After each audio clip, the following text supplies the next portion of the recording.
رسول اللہ صلی اللہ علیہ وسلم نے ارشاد فرمایا، خواتین سے خطاب کیا کہ عورتیں جہنم میں مردوں سے زیادہ ہوں گی۔ خواتین نے پوچھا کیوں؟ اس حدیث میں تو ہے عورتیں زیادہ ہوں گی، دوسری حدیث میں آتا ہے جنت میں بھی عورتیں زیادہ ہوں گی، ایک اور حدیث ہے۔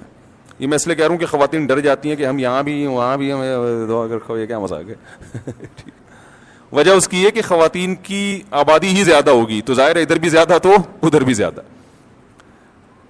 تو پوچھا گیا بھائی وجہ کیا ہے؟ آپ نے فرمایا تکفرن العشیر، شوہر کی نافرمانی کرتی ہو، ناشکری، نافرمانی نہیں کفر کہتے ہیں ناشکری کو۔ کیسے ناشکری؟ فرمایا ساری زندگی کھلاتا ہے پلاتا ہے۔ آج کوئی مرد بیوی کو چھوڑ دے، بیچاری کا کیا پرسان حال ہوتا ہے ہمارے معاشرے میں۔ گھر اس کو لے کے دیتا ہے، گیس بجلی کا بل، چھت مہیا کی، اس کو تحفظ دیا، اس کی اولاد کا ہمیشہ کے لیے محافظ بنا، اتنے بڑے بڑے انعامات احسانات، اور نبی نے فرمایا کسی دن تھوڑی سی اونچ نیچ ہو جائے، اس کی تنخواہ کم ہو گئی بیچارے کی، اب گوشت نہیں لا پا رہا، توریوں پہ گزارا کروا رہا ہے، ناشتے میں انڈے کا انتظام نہیں کر سکا، آج بیگم بغیر ناشتے کے رہ لو، آج ناشتہ نہیں کرتے، ٹھیک ہے نا، تھوڑی تنخواہ میری، حالات ٹف چل رہے ہیں، یا ناشتہ کرو مگر انڈا نہ منگواؤ، پراٹھا ڈبو کے، مفتی صاحب نے کہا ڈبو کے کھانے کا اپنا ہی مزہ ہے، تو آج ہم پراٹھا چائے میں ڈبو کے کھا لیتے ہیں۔ تو نبی صلی اللہ علیہ وسلم نے فرمایا کبھی کچھ ہو جائے نا تو کیا عورت تانا کیسا دیتی ہے، ما رأیت منک خیرا قط، میں نے کبھی بھی آپ سے خیر، سب عورتیں نہیں لیکن بہت سی عورتیں یہ کام کرتی ہیں کہ میں نے آپ سے کبھی خیر نہیں دیکھی، میں اس گھر میں آئی ہوں مجھے ملا کیا ہے۔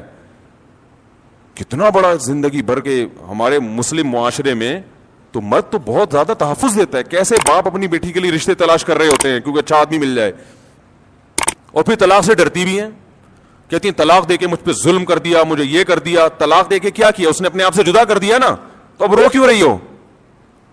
اس کا مطلب وہ نہ دیتا تو تم پر احسان تھا اس کا کہ اس نے تمہیں ٹھکانہ دیا ہوا ہے، اور دینا غلط سمجھا جاتا ہے معاشرے میں، اس لیے کہ وہ جو تمام تحفظات اس نے دیے ہوئے تھے وہ تم سے چھین لیے ہیں، تو نقصان عورت کا ہوتا ہے کہ نہیں ہوتا؟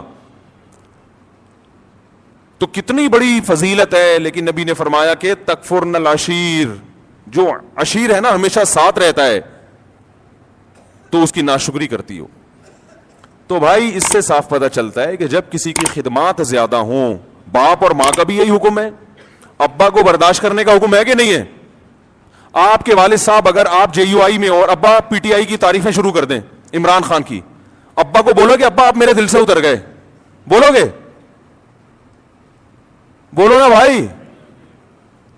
آپ جے یو آئی کے ہو، آپ دھرنے میں شرکت کے لیے جا رہے ہو اور ابا نے کہا پی ٹی عمران خان زندہ باد، آپ بولو گے یار ابا ایسی باتیں نہیں کرو یار، بس یہی بولو گے نا، ابا یہ نہیں کرو یار، میں دھرنے میں جا رہا ہوں، آپ کہہ رہے عمران خان زندہ باد۔ آپ ابا کو لکھ کے دو گے ابا آپ میرے دل سے اتر گئے، ابا بولے گا دفع ہو یہاں سے، میں تیرے دل سے اتر گیا، تو میرا باپ ہے جو مجھے تانے دے رہا ہے دل سے اتر گیا۔